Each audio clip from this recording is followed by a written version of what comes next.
DIY. Palit tayo nito. Fuel filter na yan. Ito na, diba? So, ito yung pinalitan natin. Galing. Oops. May ano pa siya, oh. Itim-itim.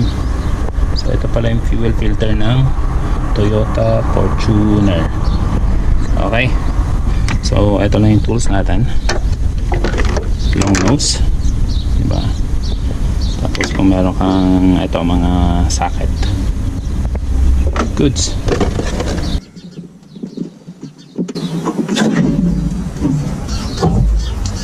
So, ito natanggal natin yung luma ngayon. Yan. Grabe mo nga. Plugin po yan ba?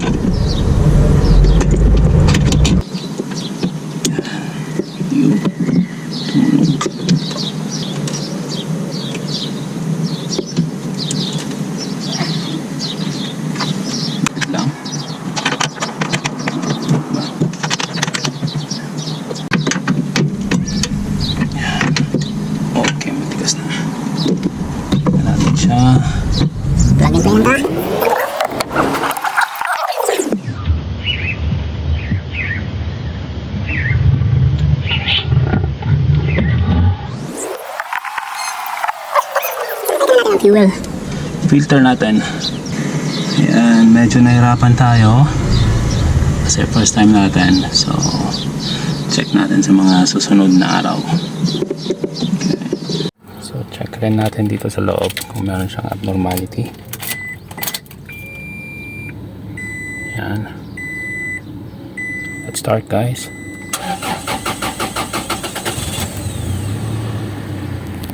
Yun, kumagat mo na yung fuel doon para mag-load dun sa bago natin na filter.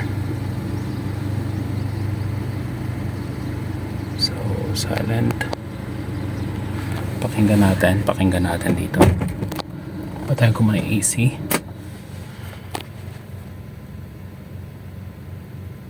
So good, wala namang ingay.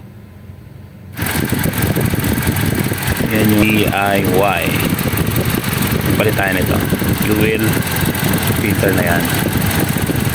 So okay naman, matining naman yung makina. So naka-video pa yung GoPro pag-start natin kanina. Galing, no? Ayan, success. We done one change in our car.